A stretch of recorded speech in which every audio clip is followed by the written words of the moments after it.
today's video is another concern video po. Ang sabi niya is, Miss Ting, maliit lang ang size ko, not average. What is the best position po? Kaya, para sa girl, para naman mag-enjoy pa rin siya. Alam niyo po, nasa mundo tayo, no, na yung tipong kung sino yung mas malaki, yun yung may award. Sa mga kalalakihan, ganito ka-importante kung ano yung size ng ari nila. Siguro, pag nagtanong tayo sa ibang babae, lalo na kung hindi Asian, kung ano yung average na size, ang isasagot sa inyo, 6, maybe 7, or more than. Kaya nagkakaroon ng mga misinformation and confusion sa isip natin, especially sa mga kalalakihan. But the truth is, ang average penis lang naman talaga na kailangan naming mga kababaihan kapag ka Pinoy is nasa 4.3. 4.5, 4.8, o minsan 5. At sa mga hindi naman Pinoy, 5, 5.5, or 6 siguro pag mapalad ka. Kapag naka-erect, yan lang po yung mga average size. Minsan, nadidevelop lang talaga yung mga insecurity ng mga kalalakihan dahil nga sa kakapanood ng porn, nakikita nila ang lalaki ng mga sizes doon, or pwedeng nakapag-encounter sila ng one night stand,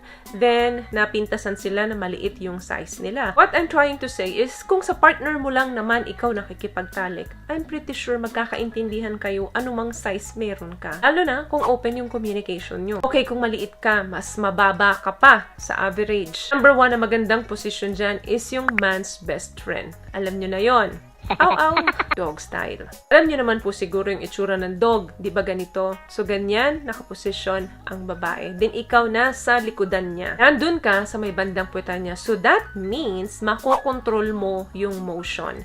Kapag nakaganong style ang babae, mas malalim yung pwedeng maabot nung ari mo. So, dahil mas malalim yung pwedeng maabot nung ari mo, dahil maliit nga yan, mas mararamdaman ngayon nung babae. At bukod doon, mas madali yung access mo na maabot yung tingle niya. Makakatulong para madagdagan yung stimulation ng babae. Number 2, knee to chest. Nakahiga ang babae, iaangat mo yung kanyang balakang, nandun ka rin sa may bandang puwetan niya, at dun mo siya papasukin. Lalabas na parang yung dalawang paa niya ay nandito sa shoulder mo. Mas madali ang entry point kapag ganito. Pwede mo rin pagdikit yung kanyang dalawang hita habang nakalagay ang dalawang paa niya sa shoulder mo para naman mas matighten ang pagpasok mo. What I love about this product, itong No More Dark Secret ng K-Skin, bukod sa may advanced whitening na siya na kung saan pwede niyang matulungan na pumuti yung mga singit-singit mo, moisturizing, meron siyang anti-irritation, antibacterial, maintain healthy pH level. Hindi lang pambabae, meron din po tayong pang lalaki. Tatlo, cowgirl. Ito yung nakahiga ka, siya yung nasa ibabaw mo. Ganito ang klase ng style, mas malalim din yung pwedeng maabot mo once na pumasok ka sa kanya. At bukod doon, meron ka rin control doon sa motion. Pwede mong i-grind, igiling-giling, pwede rin i-pump ng up and down. Another style,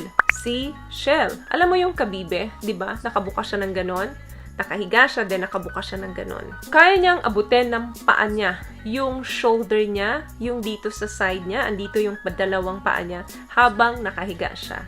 Ikaw naman yung nasa ibabaw niya. So, imagine niyo na lang yun, guys. Para niyo siyang itiniklop ng nakatihaya. Medyo hawig din ang posisyon na to doon sa knee to chest. Kaya lang ito, mas ititiklop mo siya. That way, yung maliit mong ari, mas makakapasok doon sa pinakamalalim na pwedeng abutin talaga nung maliit mong ari. Tensya ka na kung pinagdidiinan ko yung salitang maliit, ha? Ayaw kitang masaktan. Tinuturuan lang kita para mas mag-enjoy kayo mag-couple. Then, pagkapapasok ka na, i-V mo siya. Letter V. Di ba nakaganon? I-V mo siya para makapasok agad ng mas madali. Hindi po ito para sa lahat. Para sa mga babae, halimbawa medyo nagkakaedad na at hindi naman flexible. Baka malbalian ng balakang or sumakit yung balakang niya pagkatapos, hindi nyo na ulitin. Kasi baka mamaya pinipilit mo dahil gusto mo, pero hindi naman pala komportable yung partner mo. Hindi po importante na ikaw lang ang komportable. Dapat dalawa kayong komportable at nag-i-enjoy sa ginagawa nyo. So, kapag flexible naman siya, nasa iyo yan kung anong motion ang gagawin mo. Kung circular motion, up, down. Basta siguraduhin mo na hindi nasasaktan at nahihirapan yung partner mo. Another thing, face-off position. Yung nakaupo ka, then nakaupo naman siya sa ibabaw mo. Meaning, magkaharap kayo, nakakandong siya sa'yo, pero nakaharap siya sa'yo. Chest to chest, crotch to crotch. So, yung bigat niya dahil nasa'yo, nakadiin yan doon sa maliit na ari mo. Umupo ka sa bed, sumandal ka, or nasa sofa ka, sumandal ka, then nakaupo naman siya sa harap mo, magkaharap kayo. Nakakandong siya sa lap mo. Bukod sa merong deep penetration, maigigiling mo din siya doon sa motion na gusto mo. Bukod doon, tatamaan mo yung tinggil niya na makakadagdag para mas ma-stimulate pa yung kapartner mo. Kapag tama ang stimulation, ang stroke natin, doon sa mga babaeng kapartner ninyo,